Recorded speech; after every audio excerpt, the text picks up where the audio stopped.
Hello friends, in this second talk we are going to explore the elements of theosophical practice.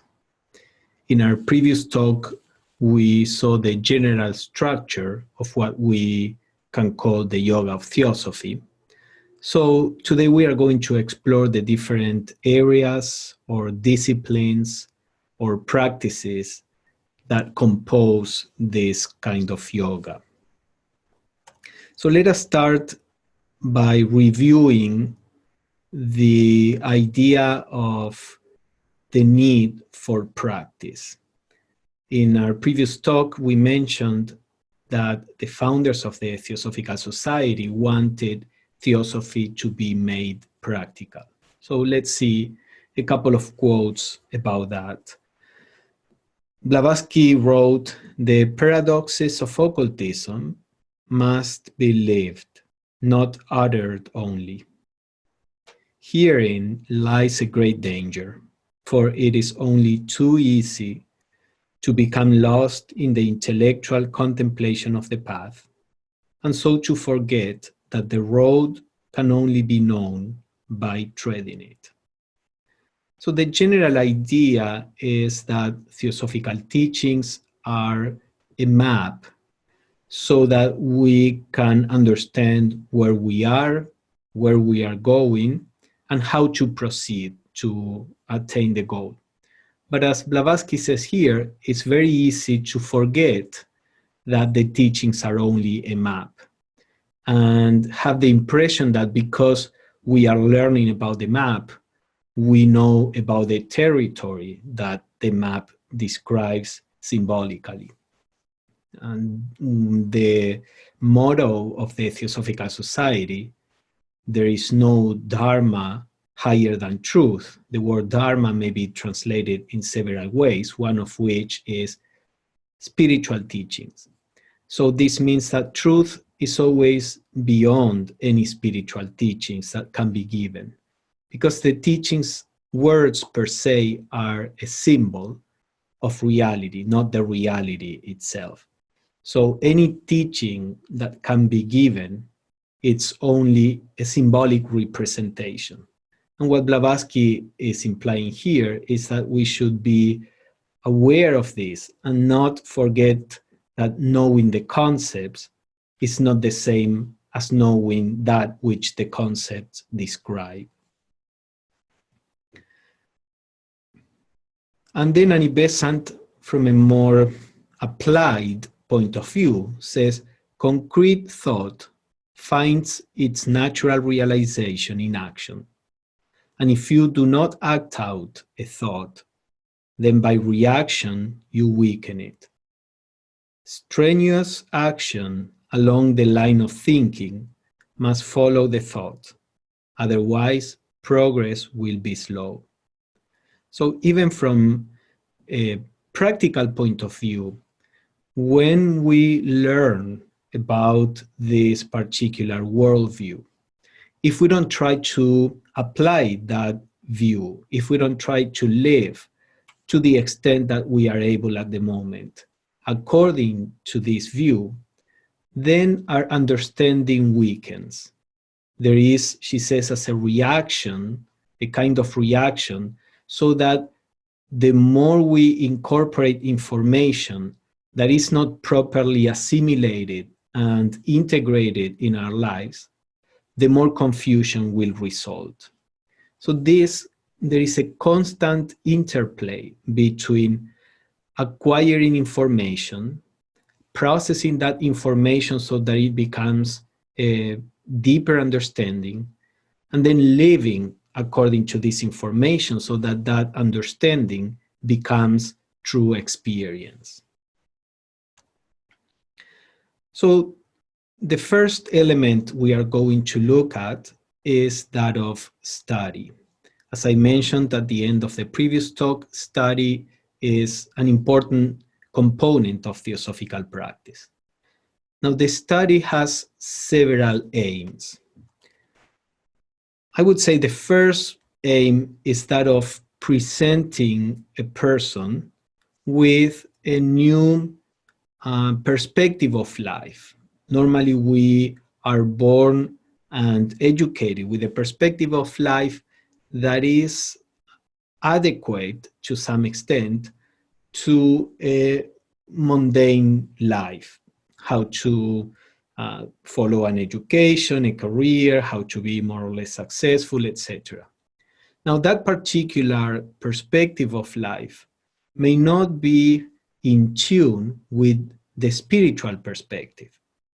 Many times, the view that we inherit is a view that is based on accomplishment, competition, placing value on temporary things. And they are quite the opposite to the spiritual view that theosophy or other traditions propose. So the first aim in the study of theosophy is to gain a different perspective of life, a different understanding of why we are here, why do different things happen to us, what is the aim of the different experiences that we have. And having a perspective of all these things that is in tune with the spiritual realities help us align our lives to the goal of realizing these realities. Now, another aim of study is the learning about the path. By the path, we mean the spiritual life. So by means of study, we can learn how to practice, how to apply these teachings to our lives, how to deal with life from this point of view. We learn different techniques and approaches, etc. Another aim, not so evident in the study, is the evolution of what we can call the higher bodies, the emotional or astral body, the mental body, and the spiritual body, let's say, the causal body, technically called in theosophy. As we are going to see briefly, the study of all these teachings begin to force our bodies to rearrange themselves in a way that is in tune with the perception of the realities that we are studying about. Remember that Annie Besant said in the spiritual work, there are always two sides, the side of form, matter, the bodies, and the side of consciousness, of life, the side of the spirit. So we saw in our last talk that the bodies have to be attuned to the higher consciousness so that they can become vehicles of that higher consciousness, of that spiritual insight or intuition. And the study of spiritual, abstract, metaphysical matters helps our bodies, our higher bodies, to align themselves to the spiritual realities.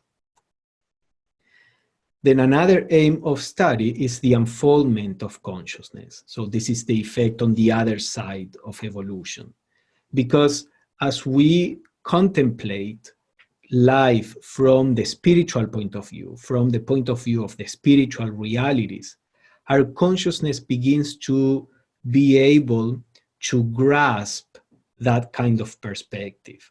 And it begins to be able to recognize whatever we are studying in a book, to recognize it in daily life. This recognition is an intrinsic power in consciousness, but as I mentioned in the previous class, consciousness has to learn how to retain that kind of perception when it is expressing itself through the physical matter or emotional or mental matter. So the study helps consciousness unfold its ability on the lower planes, on the mental, emotional and physical levels. And then another aim of the study is to become a foundation for practical occultism. This is a more advanced aim as we proceed in our evolutionary path. We become able to help in the evolution of humanity and the planet by means of cooperating with nature and the forces of nature and the laws of nature. And this theosophical literature, there is a body of literature that aims at giving us the information that will become the basis for this kind of more practical occultism. In the theosophical tradition, this stage comes only after the soul has evolved, has matured to a point where the soul is no longer under the illusion of the personal self, of the personal tendencies. And then it becomes what sometimes is called the co-creator with nature. But all the information that we acquire in previous lifetimes before we get to that point, by means of the study and the deep understanding, they are retained at the level of the soul, so that when we are we are mature enough to start actually working practically in this direction, we already have the knowledge and the understanding of all these different laws. So also there is a quote by one of Blavascu's teachers, Mahatma K.H., that says, "A person can only think in his worn grooves, and unless he has the courage to fill up these and make new ones for himself, he must perforce travel on the old lines." This talks about how study can help us actually reshape our brain, basically. Also our mental body.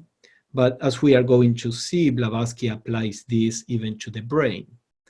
The idea medicine today knows about the neurons. There are paths that are created connecting different neurons.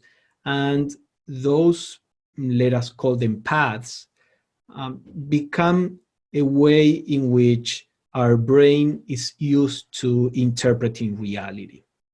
So as we grow up and we are shaped to perceive reality from what we could call a mundane point of view, our brain organizes itself to be effective in understanding reality from this point of view. And for this reason, it is very difficult for an average brain to be able to grasp the teachings, the spiritual teachings, let's call them, the spiritual realities.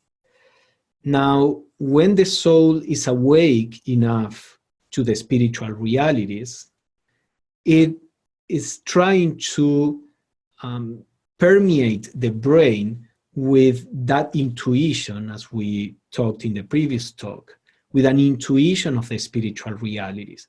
And then people feel attracted to the spiritual life, to spiritual study. But their brain may not be able to grasp the points of view that are presented in the literature. It's not a lack of intellectuality. A person may be a professional with PhDs and may understand what the words mean, but the ability to grasp, to feel that one understands more than the words, but that grasps the reality behind them, that ability does not depend on regular education. As the master says here, the brain has to be reshaped so that it becomes able to perceive another aspect of reality, an aspect that normally goes unnoticed because this point of view is not part of our regular education. The study of theosophical or spiritual teachings, one of the aims is to change the structure of the brain itself. For example, Blavascu said, ordinary intellectual activity moves on well-beaten paths in the brain and does not compel sudden adjustments and distractions in its substance. But this new kind of mental effort calls for something very different: the carving out of new brain paths, the ranking in different order of the little brain lives. When Blavascu wrote this in late 1880s, medicine didn't know much about the neurons or anything about all of this, but the occult science did know, and they were people knowledgeable in the occult science were aware of this. So this is something that we have to keep in mind, that when first approaching theosophical teachings, we may feel that we are struggling to understand. And if that is the case, this is perfectly normal. It is by persevering and trying to work with the teachings and meditate on them and try to apply whatever we understand, by all these means, that we can reshape our brain and also the mental body, and we can begin to perceive many of these teachings in a direct way. Now, Annie Besant, referring more to the mind as a non-physical principle, she says, you must develop your mind. You must study. By study, I do not mean the reading of books. I mean thinking. You may read a dozen of books, and your mind may be as feeble as in the beginning. But if you have read one serious book properly, then by slow reading and much thinking, your intelligence will be nurtured and your mind grows strong. So this is an important aspect of theosophical study. It's not about reading many books. It's not about acquiring information. It's not about filling our memory with all of this. The idea is that the study has to develop our mental capacity. And again, not necessarily at an intellectual level. A person may be highly educated in non-spiritual aspects and still have a feeble mind, as Besant says here, in connection to the perception of deeper realities. What is required for theosophical study is a study that is far slower than normal. Normally, we just read a book and we are done with the book and we want to pass on to the next one. The study that is going to develop our mind has to be one that is slow, that we don't keep just going and advancing in the book without a proper effort to assimilate the teachings. And Besant and Blavascu both, they would say, we should read, say, 5 minutes and then ponder over what you read for 10 minutes. Of course, the time is just symbolic.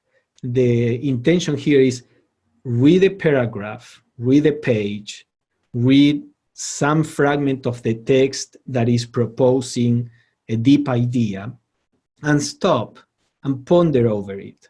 Try to visualize it. Try to find examples about it. Try to assimilate it as much as you can before you continue with the book.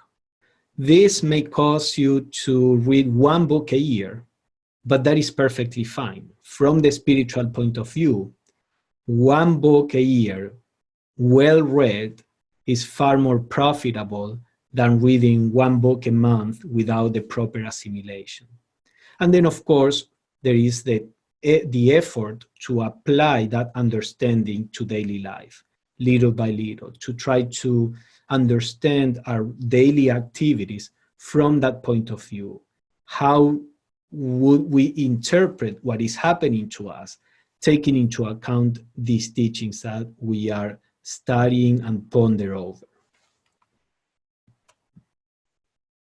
So let me say a little about the next point, meditation.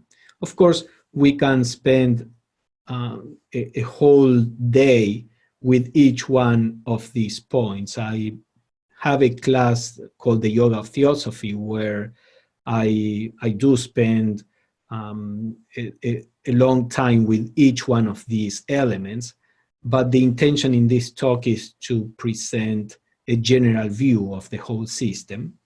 So let's see a little about meditation, which is another element in this yoga.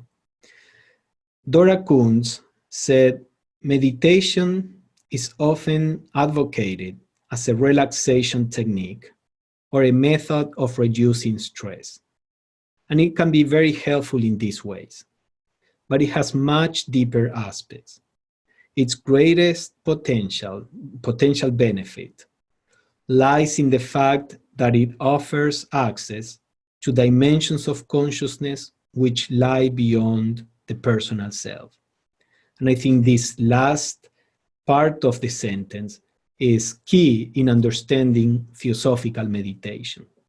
Of course, there are many benefits of what we call meditation that are physical, emotional, psychological.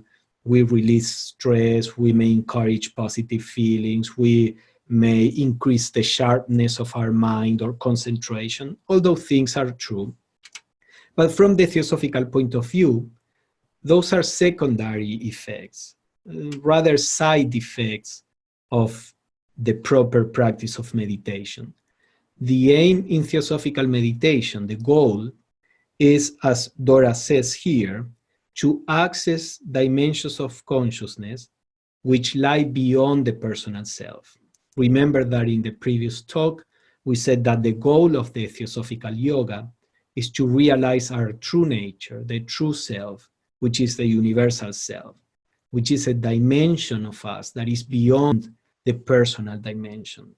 All we know about ourselves, all we think about ourselves, tend to be limited to the personal level, to this particular body, to this emotional pattern, to these thoughts and memories, etc. But we are far more than that. And the main goal in theosophical meditation is to allow us to access, to experience, little by little, this transpersonal nature. So meditation has several aims. That is, the ultimate goal.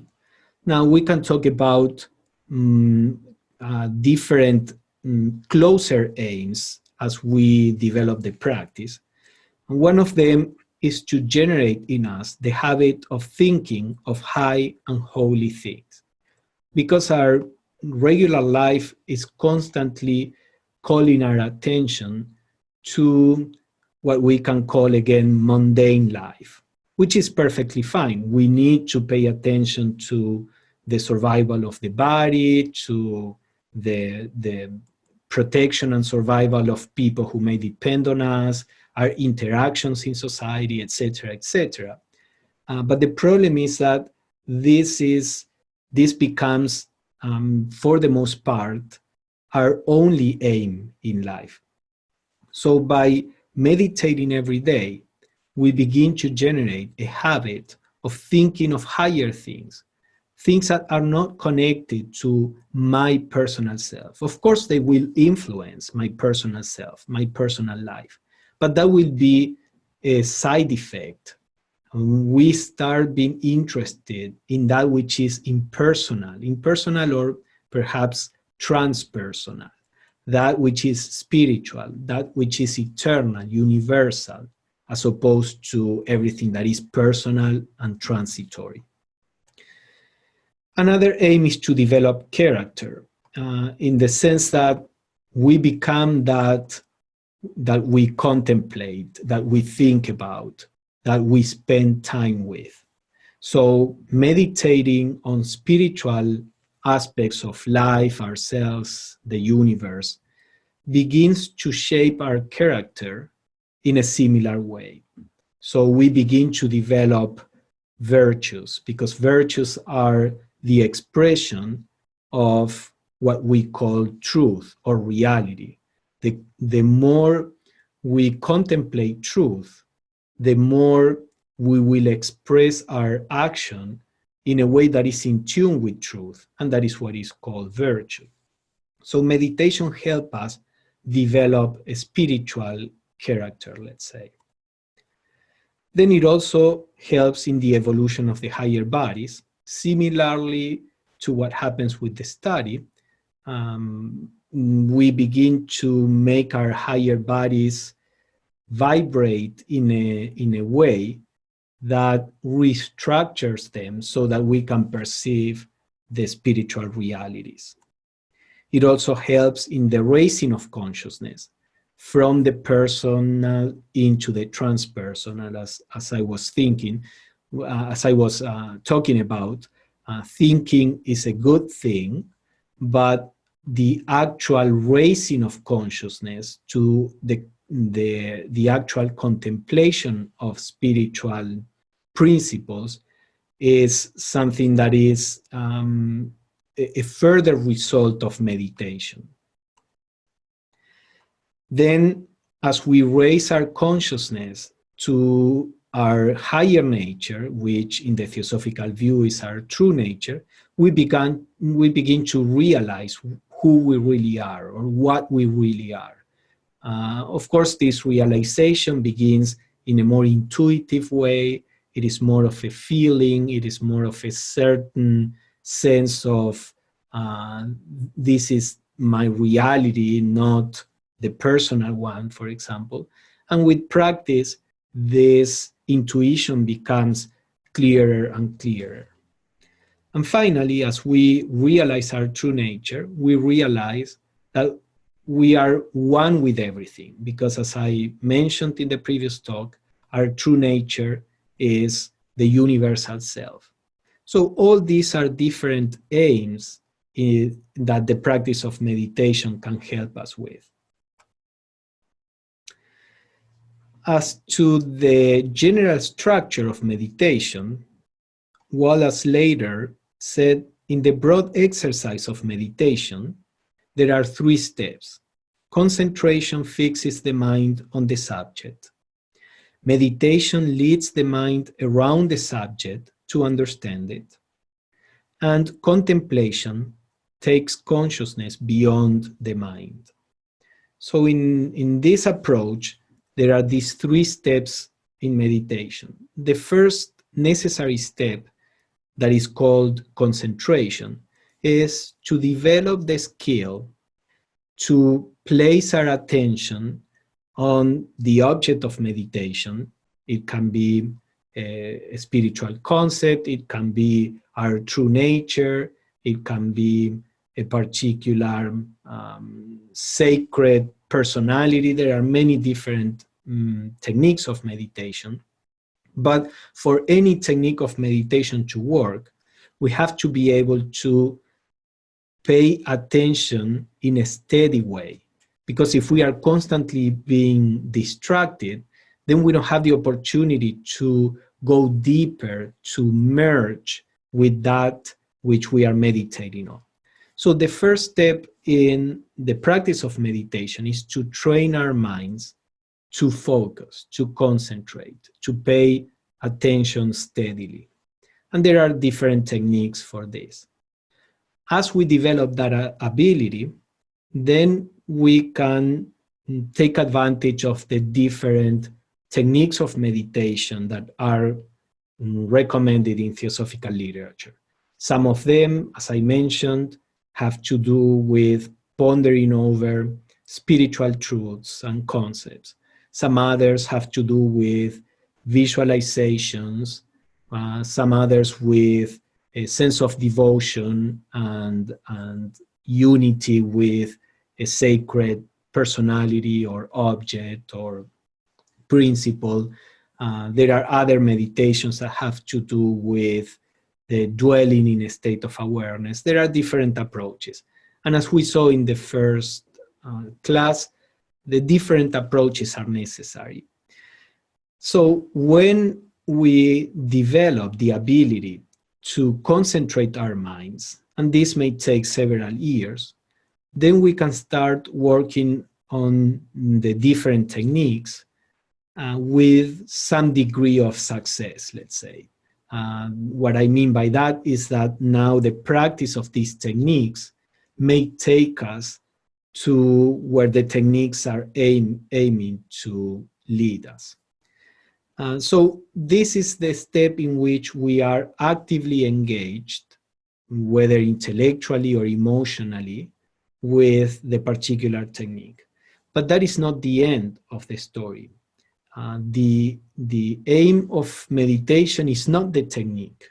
The technique is only a means to lead us somewhere where the technique is left behind. So this is the step of contemplation. The step of contemplation requires that we drop the technique and we dwell in a state of pure, silent, non-dual contemplation or dwelling in whatever state we have attained by means of using that technique. So the technique is like a boat that we use to cross a river, as the Buddhist example would say. And that boat is very useful while we are crossing the river. Once we get to the other shore, we have to jump out of the boat and leave the boat behind. We don't take the boat and start walking on the land with the boat on our shoulders. So similarly, once the technique has taken us to the highest point that it can, because the technique is after all still an activity of our mind and emotions, then that is left behind. And in the state of contemplation, the door can open to go to perceive beyond the mental and emotional level. So this is more or less the general approach in meditation. Because the theosophical meditation has to do with inner realities, is working deep into our nature, the results are not necessarily all that evident, and certainly not in a quick way. So Leadbeater says, although a person in his daily meditation may see but little progress, and it may seem to him that his efforts are altogether unsatisfactory and without result, a clairvoyant watching him will see exactly how the astral and mental bodies are slowly coming out of chaos into order, slowly expanding and gradually learning to respond to higher and higher vibrations. Each effort is gradually thinning the veil that divides him from that other world of direct knowledge. So as we practice meditation, we need to be patient. We need to have confidence that this is actually working, even if we don't see much effect on the personal nature.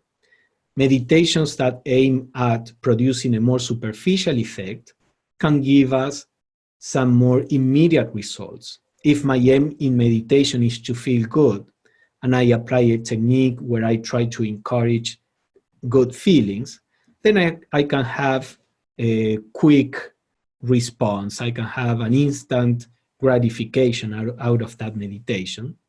And that is fine, but also that effect is fleeting, because out of meditation, I may have to deal with something that is unpleasant, and then I will feel upset again. The deeper a technique acts, the longer it takes for its effects to show on the physical plane. But then every effect that is going on the inner planes is a far more permanent and far more radical effect than what we can expect with more superficial approaches or superficial aims. So the next element we are going to explore is service. Service, theosophical service, is interpreted in a wider sense than what we normally think of as service.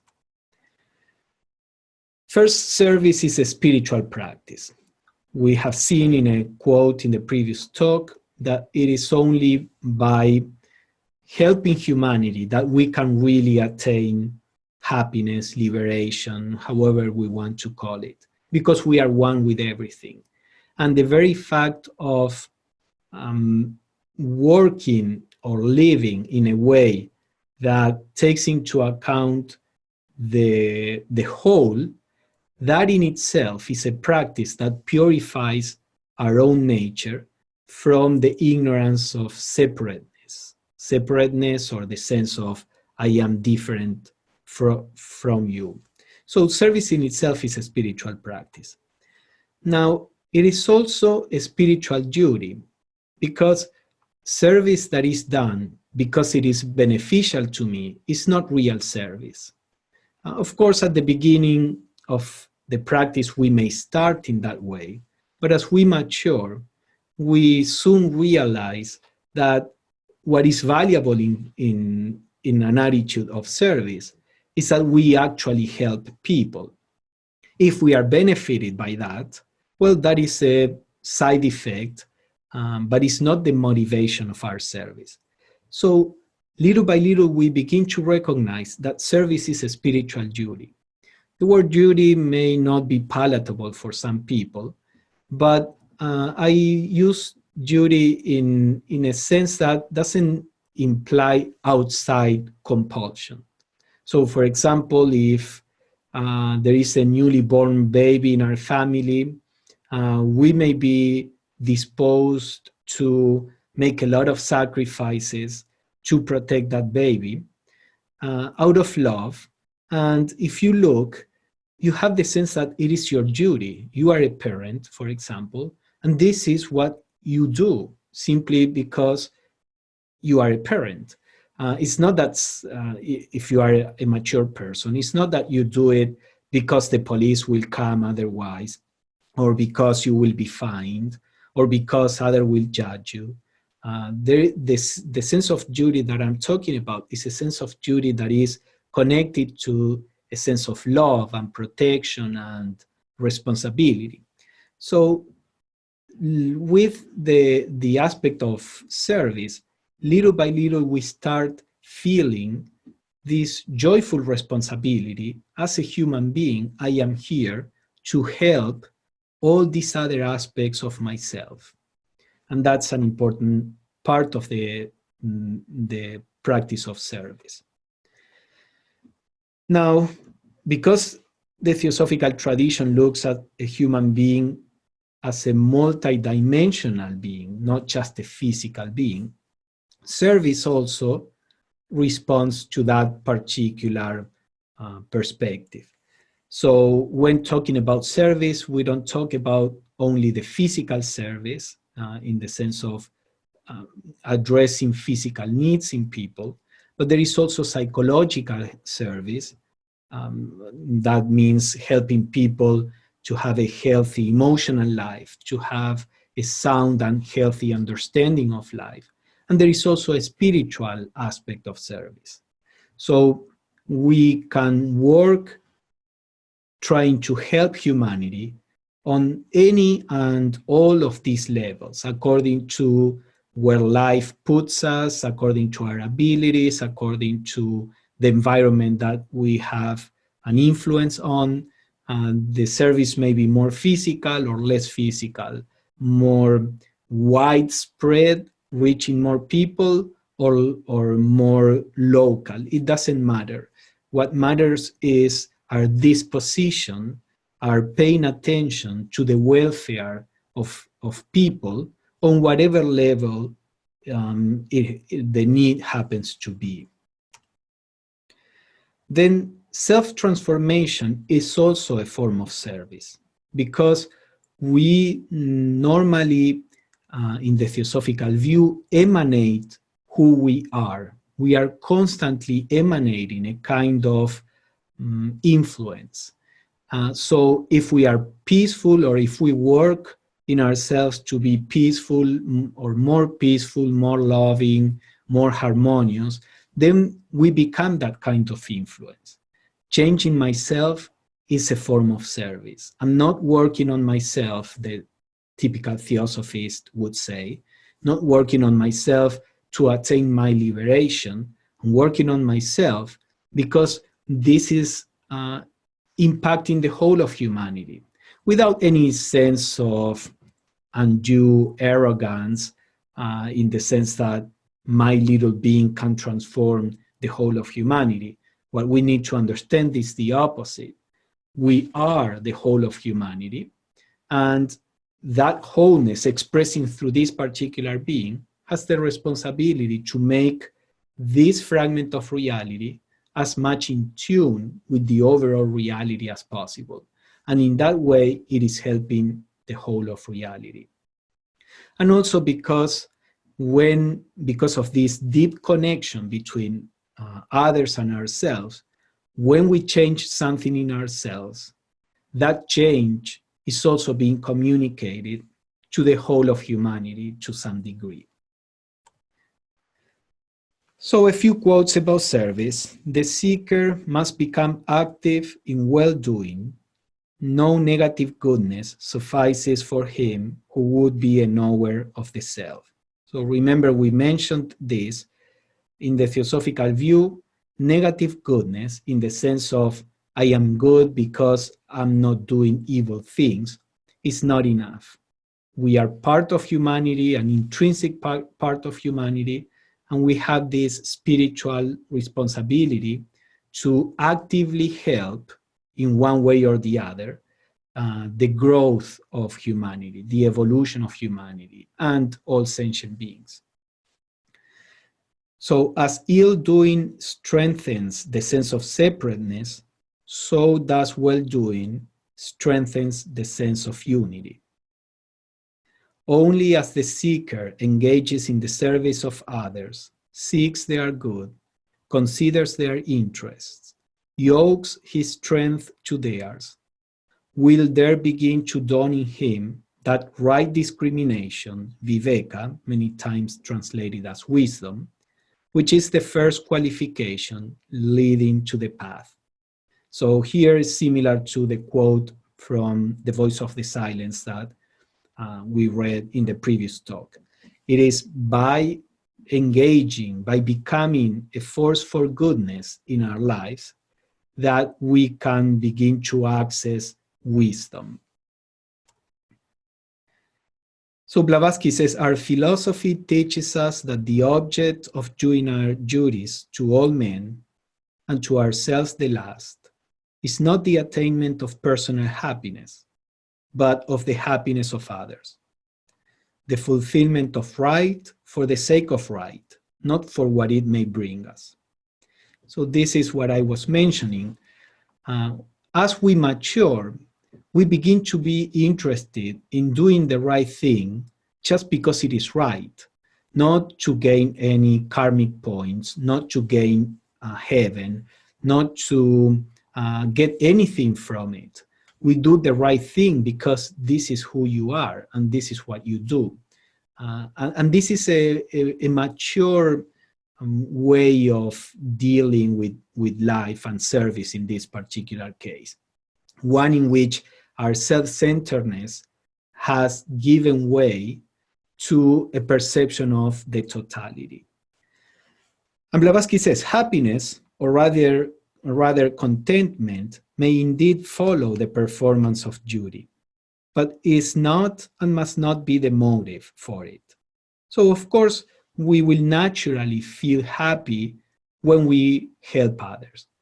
But if feeling this happiness is my motive, when I help and I don't see the result of my helping, or I don't see the other person being happy, or the other person doesn't express his or her gratitude to me, then I will feel disappointed.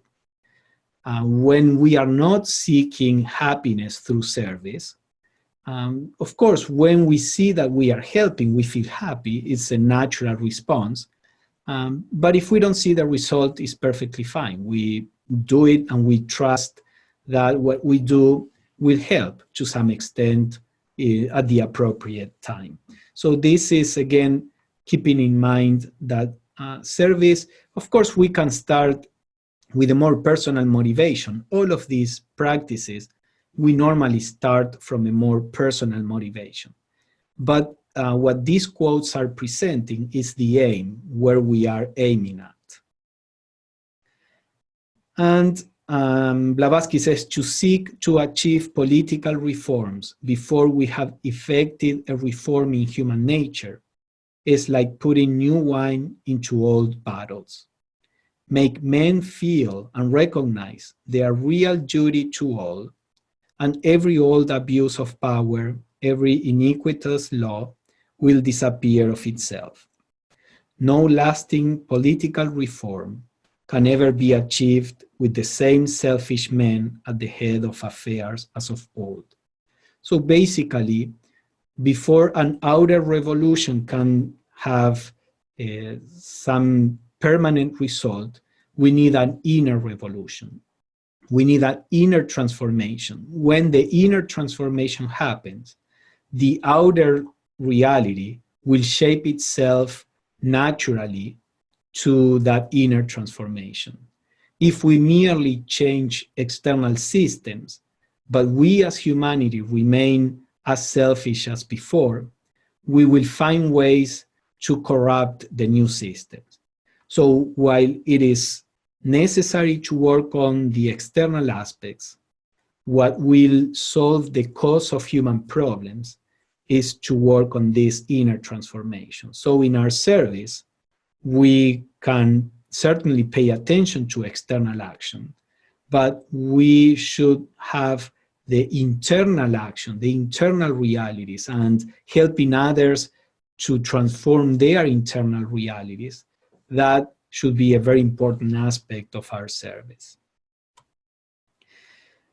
Then we have purification. Jeffrey Hodson says, any expansion of consciousness is valueless unless the personal vehicles of thought, feeling, and action are sufficiently refined to receive and express its results. So we talked about this, how the bodies have to be able to receive and express the evolution of consciousness. The mind must be purified by pure thinking, and the feelings cleansed by resistance to every impure emotion. The body must be made healthy by scrupulous personal cleanliness and a pure diet.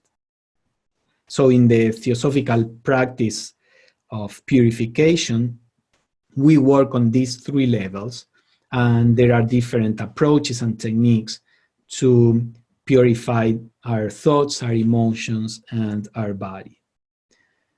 Besan mentions that the unfolding of powers belongs to the side of consciousness, and purification of bodies belongs to the side of matter. You must purify each of your three working bodies, mental, astral, and physical. Without that purification, you had better leave yoga alone. By yoga, she's not meaning merely the asanas, but yoga in the way that we are treating it here as a full spiritual practice. And this is an important aspect. As we activate higher energies, higher states of consciousness, they will start impacting our bodies. If they feel friction, if our bodies vibrate in a way that is not in tune with the expansion of consciousness, not only our bodies are unable to express that expansion of consciousness, but they oppose a kind of friction. And as it happens on the physical plane, friction generates heat. So this kind of friction will generate a kind of psychological heat and even physical resistance. And all of this is bound to produce some kind of psychological or mental negative side effects. So she says the strain on the physical body when the higher consciousness compels it to vibrate responsibly is very great at the present stage of evolution. And unless the external circumstances are very favorable, this strain is apt to cause nervous disturbance and the hypersensitiveness with its attendant evils. So normally the theosophical practice, because it is very holistic, it is quite safe. In all my years in the Theosophical Society, I haven't seen negative effects from the practice in people because of this particular approach. If in other traditions where there may be a lot of emphasis on developing different aspects of consciousness and leaving the side of the bodies, the vehicles of consciousness, without working on them, that many times produces some kind of imbalance and ill effects. So this is an important aspect of the practice that we should not leave unattended. And the last point is that of self-mastery. Leadbeater says we must realize that we are souls and not bodies. If we identify ourselves, as we do usually, with the physical vehicle, for example, we cannot avoid giving altogether undue importance to what happens to it, and we become, to a large extent, slaves to it and its perpetually changing feelings. So the idea of self-mastery is who is in charge? Are our physical tendencies in charge of our actions? Are our emotional patterns, our mental conditionings? Or is there in us an awareness, a clear awareness, that by the clear perception of what is true, what is right, can align the mental, emotional, and physical actions so that they are expressed in a way that is in tune with that perception of truth. This has to do with what we call will, not so much the personal will, which is another form of desire, but the spiritual will. Damodar, an early member of the Theosophical Society and a disciple of Blavascu's teachers, said the will is strengthened the more it is exercised, the more one meets with temptations, which can only be possible if one lives with companions, the greater opportunities one has of exercising and thereby strengthening the will. So our daily life is actually our training to begin to awaken the spiritual will in ourselves. As he says, this can only happen if we live with other people and if we are confronted to challenges and temptations, etc. These are the means to awaken and develop the spiritual will. So this is how we face life, as a training ground, not as a mere place for satisfaction. And Blavascu says that first, our activity is directed to check the opposing influence of the lower self. And when that is conquered, our untrammeled will, centered in our higher real self, continues to work more efficaciously and actively in unison with the divine mind. Meaning that as we awaken and develop this will, first by trying to master our personal nature, physical, emotional, and mental. In doing so, we free this power in consciousness that we call will. And now this awakened and freed will begins to work in unison with the divine mind. Our will becomes one with the universal will. And then we can become co-workers of nature, as I was mentioning before. So this is a brief summary overview of the main elements in theosophical practice when taken as a form of yoga. There is a lot of practical advice in theosophical literature, and I hope with this broad map, you may be able to find specific instances as to how to practice this form of yoga. Thank you.